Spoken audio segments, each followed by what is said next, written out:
Welcome to the History in Focus channel. Be sure to subscribe so you don't miss more videos like this one.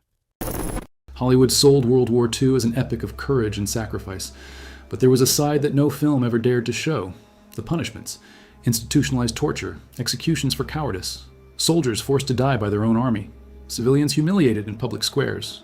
These are 13 real punishments that official history preferred to bury. Some came from enemies, others from nations that called themselves free. Punishment number 1, the public humiliation of the Jews. Even before the concentration camps and the gas chambers, the Nazi regime was already testing its cruelty in the streets. Jews were subjected to public humiliations for everyday infractions, or for no infraction at all. Being Jewish was enough. Men had their beards ripped out by force in broad daylight on the sidewalk, under the laughter of soldiers and civilians. Degradation was the first step of a machine that would end in genocide. The episodes were not the work of isolated fanatics. Ordinary citizens participated, police officers watched, military men encouraged it, and SS officers organized it. The public humiliation of Jews was street entertainment, a spectacle approved by the state. Men were forced to scrub sidewalks with toothbrushes in front of crowds. The audience laughed, the victim bled from the knees, and nobody intervened because the law protected the aggressor. In Munich in 1933, a Jewish lawyer named Michael Siegel was beaten by the SS simply for filing a police complaint. The punishment? The SA cut his pants, ripped off his shoes, and paraded him barefoot through the city streets. Hanging from his neck, a sign said he would never complain to the police again, a lawyer exercising a legal right, punished for daring to use the law in a country that no longer respected it. The Siegel case was not the exception. It was the model. In cities across Germany and occupied territories, scenes like this repeated daily. Merchants had their shops vandalized with graffiti. Teachers were dragged from classrooms. Doctors were forbidden from practicing. And in every case, the humiliation came before the prohibition. The regime did not just want to exclude Jews, it wanted to destroy their dignity before destroying their lives. The most disturbing part is the role of the crowd. Photographs from the era show German civilians smiling while Jewish men are forced to pose in degrading situations. Children watched, neighbors applauded. Dehumanization did not need camps surrounded by barbed wire to begin. It began on the street corner with the neighbor who greeted you yesterday and laughed at your humiliation today. The Holocaust began long before Auschwitz. Think about what that does to a society. When publicly humiliating someone for their identity becomes acceptable, every next step becomes easier. From ripped beards to yellow stars, from stars to ghettos, from ghettos to trains, from trains to chambers. Public humiliation was the first step on a staircase that led to the greatest crime in history. And every person who laughed on that sidewalk helped build that step. Punishment number 2, the Soviet penal battalions. The Soviet Union had a peculiar problem: too many soldiers and too little compassion. The penal battalions, the Strafbat, were units made up of men convicted of desertion, cowardice, or insubordination. The sentence was not prison, it was something worse. The convict received a weapon and the order to advance until he died, or until command considered the debt paid in spilled blood. One of the most common missions of the Strafbat was mine clearance on foot, literally. Soldiers were forced to walk in a line across minefields to clear them with their own bodies. Every step could be the last. When a mine exploded, the survivors were ordered to keep walking. The field was cleared when the men stopped exploding, or when there was no one left to take the next step. When they were not clearing mines with their legs, the Strafbat were launched into frontal assaults without preparation, without artillery support, and often without adequate weaponry. They ran toward fortified German positions with old rifles, or even with no weapon at all. The mission was not to win. It was to waste enemy ammunition. Disposable Soviet soldiers serving as cannon fodder with the official seal of the state. The numbers are brutal. Between 1942 and 1945, approximately 700 Soviet soldiers were sentenced to penal battalions. The casualty rate was astronomical. Very few survived to tell the tale, and those who survived one mission were not released. They were regrouped and sent to the next one. Redemption only came through spilled blood. And it was almost never the enemy's blood that counted for command. Many of these men were not criminals. They were soldiers who retreated under overwhelming fire, who questioned an absurd order, or who were simply in the wrong place at the wrong time.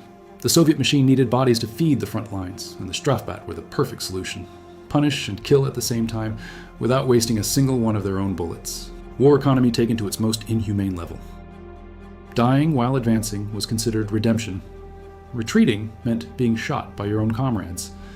The Soviet penal soldier was trapped in a corridor with no exit. The enemy ahead, the death sentence behind. The Soviet Union did not just send men to war, it sent men to die as a form of punishment. The line between soldier and death row inmate ceased to exist in the Red Army. Punishment number 3. The Japanese water torture. Water is essential for life. The Japanese army turned it into an instrument of forced confession. The torture known as the water cure was applied to Allied prisoners of war with a procedure that required no technology, weapons, or sophisticated equipment. Just water, rope, and time. The simplicity of the method was what made it so terrifying and so easy to apply in any camp across the Pacific. The victim was immobilized and subjected to a process of controlled and repeated drowning.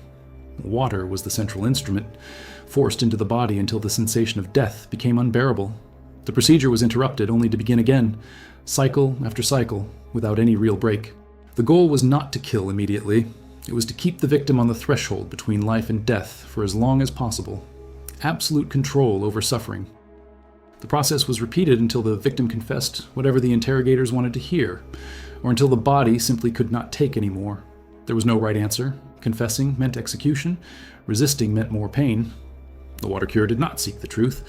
It sought a justification for the sentence that had already been decided before the first interrogation even began. The torture was the path. The destination was already set. Survivors described the experience as dying repeatedly without ever being given permission to truly die. With each cycle, the body grew weaker and the mind more destroyed. Some confessed to crimes they never committed just to make the procedure stop. The torture did not extract truth. It manufactured guilt to order. And the manufactured guilt was all the Japanese military tribunals needed to sign the final sentence. The irony is brutal. The same water that the prisoner begged to drink while wasting away from a thirst in the camp was the same water used to destroy him. What sustains life took life away. The Japanese did not need chambers, guillotines, or firing squads to break a man. They only needed a bucket. The cheapest and oldest method in the world turned into the most efficient tool of psychological and physical destruction. The water cure was not a Japanese invention. Variations have existed for centuries across diverse cultures around the world, but the Imperial Army applied it with systematic efficiency in prisoner camps throughout the Pacific. It was documented in detail at the war crimes tribunals after the conflict. Clean, transparent water, essential for any living being, used as the most accessible tool for breaking the will of a human being. Punishment number 4, the Nazi gallows for their own soldiers. The regime did not reserve cruelty only for enemies, it also reserved it for its own. Emergency military tribunals condemned Germans to hanging for crimes such as desertion, cowardice, or defeatism. The trial lasted minutes, the sentence was always the same, and the execution was carried out in public before civilians and comrades so that everyone would see and learn. The condemned did not just die hanged, they died humiliated. Signs were hung around their necks with phrases like, "I'm a coward," or "I betrayed my people." The body was not removed after death. It was left displayed in squares, on lampposts, and on trees for days, sometimes weeks. Civilians walked past. Children saw. The message was clear. Doubting the Reich cost you your life and your dignity, even after death. These tribunals operated with murderous speed. There was no real defense, no appeal, no time. An officer accused, a judge sentenced, and within hours the soldier was already hanging. It is estimated that more than 15,000 German soldiers were executed by their own tribunals during the war. Nazi Germany killed more of its own soldiers for cowardice than many countries lost in entire battles. Many of these men were not cowards. They were soldiers who were exhausted, wounded, or simply lucid enough to realize the war was lost. Saying out loud that Germany would not win was an automatic death sentence. Thinking was permitted, as long as no one heard. The truth became a capital crime, and silence became the only survival strategy inside the very army that was supposed to protect them. The bodies in the squares during the final months of the war tell a story that textbooks prefer to summarize in footnotes. The Reich was crumbling, but the punishment machine was working perfectly. While cities turned to rubble and the army retreated on all fronts, the tribunals kept condemning and hanging. The last thing to die in Nazi Germany was not the army, it was mercy. Punishment number 5, the guillotine of Plötzensee. In Berlin, inside the walls of Plötzensee prison, there was a room with a guillotine. It was not used for spies or high-ranking traitors. It was used for ordinary German soldiers convicted of undermining military strength. Do you know what that meant in practice? Saying that Germany was going to lose the war. One sentence was enough to cost you your head. Literally. The blade did not forgive words. Plötzensee became an execution factory in the final years of the conflict. The guillotine operated almost daily. The condemned were brought to the room, positioned in the machine, and decapitated in seconds. No speech, no ceremony, no hesitation. The body was removed, the blade was cleaned, and the next one entered. German efficiency applied to the systematic murder of its own citizens. The bureaucracy of death operating in assembly line fashion. Many of those executed were young soldiers who made the mistake of talking too much in a letter, in a bar, or among comrades in uniform. Neighbors denounced neighbors. Colleagues turned in colleagues. The denunciation system turned every conversation into a death risk. Expressing doubt about victory was as dangerous as facing a Soviet tank. But with a tank, at least you had the chance to try to run. Plötzensee did not only execute soldiers. Civilians, resistance members, and religious figures passed through the guillotine. It is estimated that nearly 3 Uyghur people were executed there between 1933 and 1945. Each one had a name, a story, and a last sentence that probably no one heard. After the war, Plötzensee became a memorial. The walls still bear marks. The silence that the regime demanded became, decades later, the silence of reverence from its visitors. When a state decides that the truth is a crime, the guillotine becomes a tool of government. The blade did not distinguish the guilty from the innocent. It obeyed orders written on official letterhead. And the orders were clear. Any voice that did not repeat the official lies should be silenced forever. Plötzensee was not an ordinary prison. It was a message written in blood and steel for everyone who dared to think for themselves. Punishment number 6, the Italian decimation.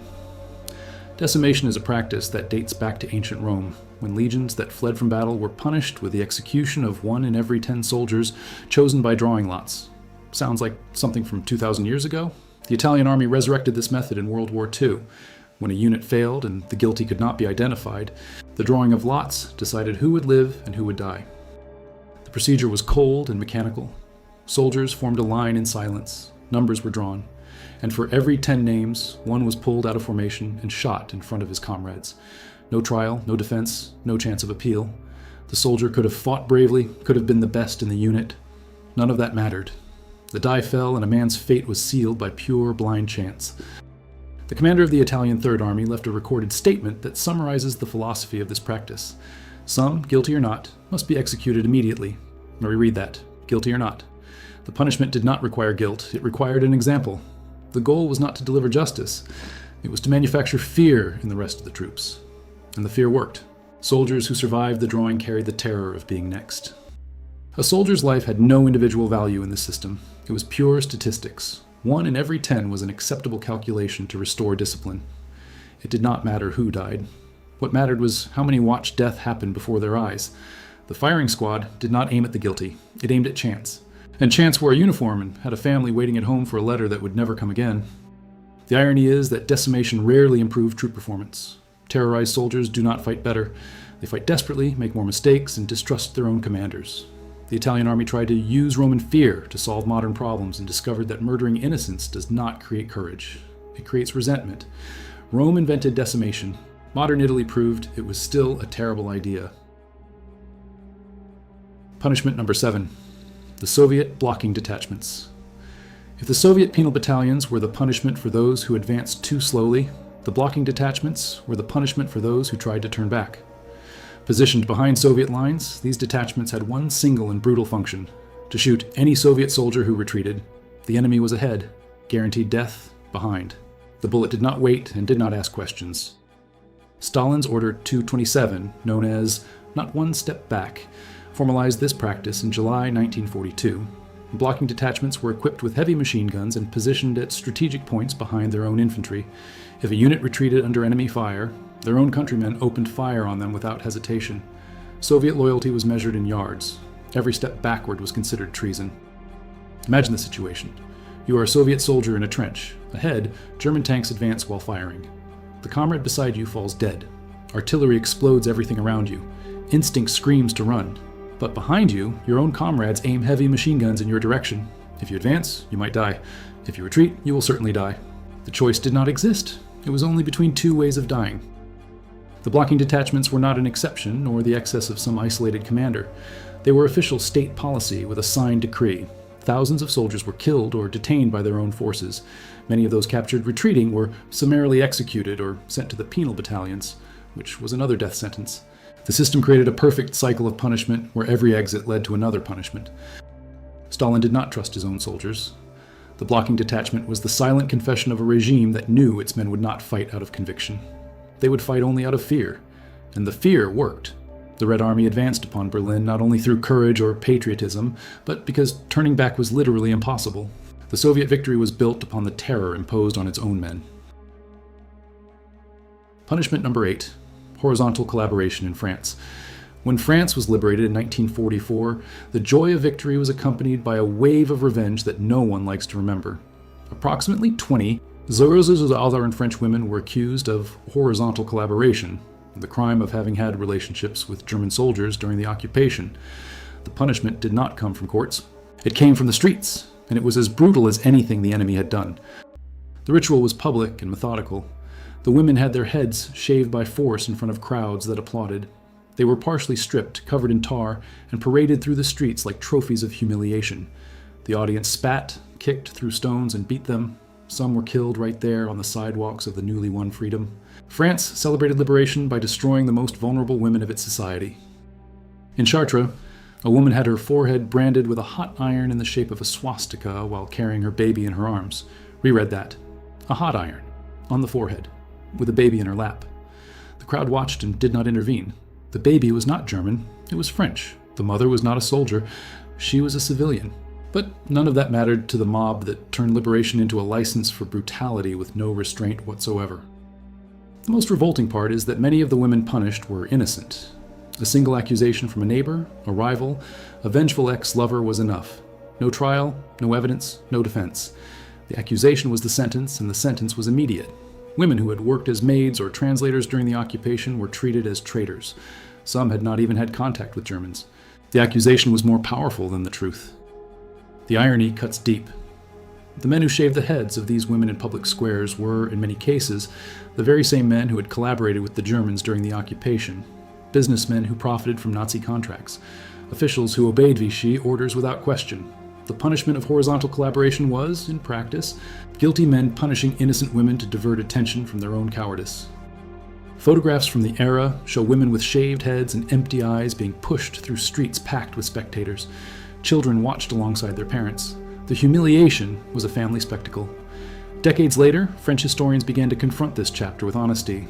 What they called popular justice was, in truth, collective misogyny dressed up as patriotism.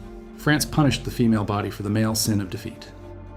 Horizontal collaboration reveals an uncomfortable truth about liberation. The violence did not end when the Nazis left. It just changed targets. The shaved women carried the stigma for decades. Many fled their cities. Some took their own lives. Their children grew up in shame. Freedom arrived in France in 1944. For 20 Zero-Zone women, what arrived was only the right to be humiliated by countrymen instead of enemies. Punishment number 9. The Japanese hierarchical beating. In the Imperial Army, hierarchy was enforced with fists. Any superior could beat any subordinate for any reason. Not saluting with enough energy was grounds for a punch. A missing button on a shirt justified a beating. Stepping on a newspaper with the emperor's photograph, immediate and brutal beating. Japanese discipline was measured in bruises. The beating was not a deviation in conduct by isolated officers. It was official, documented policy. The Japanese military system operated on a chain of violence where each level struck the level below. Generals on colonels, colonels on lieutenants, lieutenants on sergeants, sergeants on privates. Brutality flowed down the hierarchical staircase like water, and those at the bottom step absorbed all the violence accumulated above. One documented case describes a sergeant who forced his soldiers to punch each other in formation, shouting, "When you hit a man, hit him like you're trying to say something." If the punches were deemed too weak, the sergeant beat both of them. The soldiers learned quickly that the only way to avoid being beaten was to hit the comrade beside them at full force. The system turned brothers in arms into enemies by decree. The goal was to destroy individuality and replace it with blind and absolute obedience. A soldier who was beaten every day without being able to fight back internalized submission as a way of life. When he received the order to advance in a suicidal charge, he obeyed without question. The daily beating was psychological training. It molded men who preferred dying in an attack to enduring one more day of humiliation. Cruelty was the curriculum. Japanese veterans who spoke after decades of silence described the training as more traumatic than the combat itself. Enemies could be understood. They were the other side of the war. But being beaten by your own sergeant, by your own army, by your own country, was a betrayal that fit no logic. The Japanese soldier was destroyed as a person before even reaching the battlefield. The system of internal violence explains, in part, the Japanese brutality against prisoners of war. Soldiers who were beaten daily reproduced the violence on the most vulnerable around them. The chain of brutality did not stop at the last soldier in line. It continued on the prisoner, the civilian, the defenseless. The Japanese army did not create warriors. It created victims who became executioners. Violence was hereditary within the uniform. Punishment number 10. The torture of prisoners of war. If the Japanese army was brutal with its own soldiers, the treatment given to prisoners surpassed every limit. Guards forced prisoners to assault each other as a form of entertainment. There were no rules, no scheduled end. The spectacle continued until the guards grew tired of watching. Human dignity was the first target. The body was merely a consequence. And when the entertainment of the assaults was over, there was the sword. Japanese officers used defenseless prisoners for technique demonstrations with katanas. The human being bound before them was not recognized as a person. They were disposable training objects. The executions by blade were treated as routine military exercises. No ceremony, no record, no remorse. The next one was brought in, and the cycle began again in silence. Accounts presented at war crimes tribunals document officers who competed against each other to see who could execute more prisoners in less time. Japanese newspapers of the era went so far as to publish these competitions as if they were sporting events, complete with scoreboards. The dehumanization was so complete that the violence became a media spectacle, and the public followed along with genuine interest. Horror normalized by the press of their own country.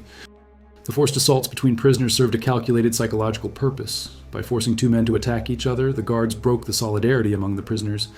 How do you look into the eyes of a comrade the next day after being forced to assault him? The guilt destroyed from within what the guards could not destroy from without. The most efficient torture was the one that turned the victim into an involuntary accomplice in the suffering. Survivors of those camps carried a guilt that no tribunal absolved and no medal compensated. Men forced to assault comrades under threat of death spent decades in absolute silence. The war ended in 1945. For many of them, the psychological torture never ended. Japan officially surrendered. The shame of those men did not. The visible wounds healed with time. The invisible ones remained open forever. What happened in those camps was not the deviation of isolated guards. It was an organized system with backing from the chain of command. Japanese military documents show that brutality against prisoners was expected, tolerated, and encouraged. The Bushido Code, distorted by militarism, taught that surrendering was the supreme dishonor. If the Japanese soldier preferred death to surrender, the prisoner who surrendered did not deserve to exist. That was the logic. Punishment number 11. The British crucifixion. You would expect that an army defending democracy and freedom would never tie its own soldiers to a post as punishment. You would be wrong. The British Army practiced what was called Field Punishment Number 1, and the generic name hid something that the soldiers themselves nicknamed crucifixion. It was not a metaphor. It was an almost literal description of what happened to anyone who disobeyed orders. The punished soldier was tied to a post, a wagon wheel, or any fixed structure, with his arms spread open and his feet not touching the ground. He stayed there for up to 2 hours a day, exposed to the sun, the rain, the snow, or whatever nature decided at that moment, in full view of all his comrades in uniform.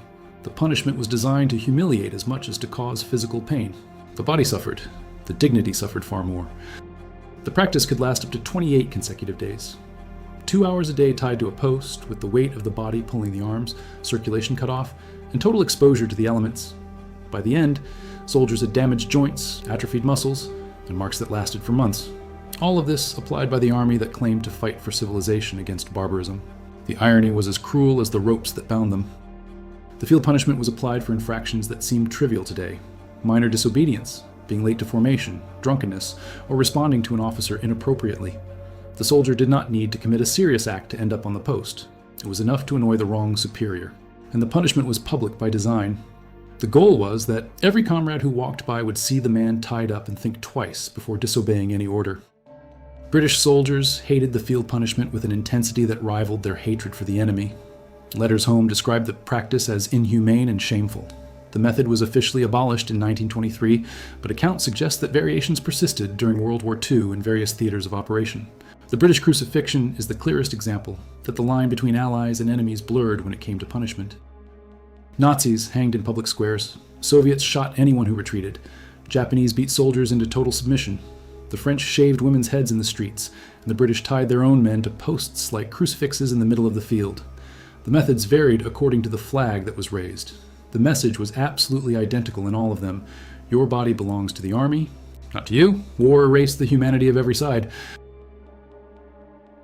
Punishment number 12. The execution of Allied pilots. Allied pilots captured by the Japanese faced a fate that went beyond being a prisoner of war. There was a policy, not informal, not improvised, but official and documented, of executing captured aviators. For the Japanese command, bombing Japan was a crime punishable by death. It did not matter that they were legitimate combatants. They were criminals, period, no appeal possible. The most brutal case occurred after the Battle of Midway. Captured American pilots were tortured to extract military information. When they had nothing more useful to offer, they were tied to kerosene cans filled with water and thrown into the sea for calculated drowning. One of the pilots was wounded with axe blows before being pushed into the water. The execution was never enough on its own. It needed to be preceded by maximum suffering. The execution of aviators violated every international convention regarding prisoners of war that existed at the time.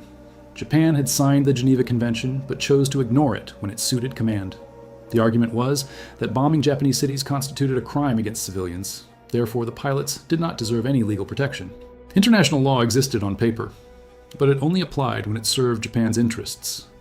American, British, and Australian pilots who flew over Japanese territory knew that capture was, in many cases, a fate worse than not coming back. Many carried pistols that were not for ground combat. They were to ensure that capture would never happen. When a pilot prefers death to being captured, you understand the magnitude of the terror that Japanese treatment inspired in every Allied aviator who crossed that sky. After the war, tribunals tried Japanese officers responsible for the execution of aviators. Some were sentenced to death, others received light sentences, and many were never even tried. Post-war justice was as selective as the application of conventions during the conflict. The bombing was impersonal for those who dropped the bombs from above, and deeply personal for those who received them on the ground below. Punishment number 13, the Bataan Death March. If everything you have heard so far seems impossible to surpass, meet the Bataan Death March. In April 1942, after the surrender of American and Filipino forces, approximately 75 Zero-Zero prisoners of war were forced to march over 60 miles under tropical sun, without food, without water, without rest. What happened on that road is one of the darkest chapters in human history. The march lasted entire days under extreme heat. Prisoners who stopped to rest were bayoneted where they stood. Those who fell from exhaustion were beaten until they got up or decapitated on the roadside. Those who asked for water were punished. In some accounts, guards offered water and then brutally assaulted anyone who accepted. Thirst was torture. The hope of quenching that thirst was an even crueler and more calculated torture. The numbers are devastating by any measure. It is estimated that 17 Zero prisoners died during the march or in the days immediately following its conclusion. Hunger, dehydration, heat stroke, beatings, bayonet wounds, and decapitations combined to create a walking death machine along 60 miles. The bodies lay on the road, in the sun. Those marching behind walked over their dead comrades. Filipino civilians who tried to give water or food to the prisoners were assaulted or executed by the Japanese guards without any hesitation. The cruelty was not limited to combatants. Any gesture of humanity was treated as punishable insubordination. A woman who extended a canteen was struck with a rifle butt. The message was absolute. Compassion was forbidden. The march punished anyone who dared to be human. The survivors who reached the destination camp found conditions as brutal as the march itself. Overcrowding, tropical diseases, permanent hunger, and random executions continued for years. Many of those who survived the road died in the camps in the following months. The Bataan Death March was just the first chapter of a nightmare that lasted until 1945. Surviving the road did not guarantee surviving the war. Bataan became a worldwide symbol of war crimes. General Homa Masaharu, considered responsible for the march, was tried by a military tribunal and executed in 1946, but justice for thousands of victims never came in complete form. Surviving veterans spent decades fighting for recognition and reparation. The march lasted days. The consequences lasted entire lifetimes. For 17 Zauren families, no one came home. The Bataan Death March is a reminder that the worst punishment of war was not the bullet, the bomb, or the sharpened blade. It was the complete and systematic dehumanization of another human being. When an army decides that a prisoner is not human, any horror becomes possible and justifiable in the eyes of those who carry it out. Bataan did not kill 17 Zauren men with hunger and violence alone. It killed them with the decision that those lives were worth nothing. No side came out of this war clean. Those who defended freedom tied soldiers to posts and shaved women's heads. Those who preached superiority hanged their own men. Those who defended the people shot their own people. The Japanese used water and swords. The Italians used dice. The British used ropes. The French used razors. The instruments changed according to the flag. The dehumanization was identical on every side. World War II was not just battles and territories. It was a laboratory of cruelty where every nation tested the limits of what could be done with a human body under the justification of discipline or security. The 13 punishments you have just learned about prove a simple truth. When war gives permission, there is no limit. And the uniform was never a guarantee of civilization. It was merely the most convenient disguise that history ever wore.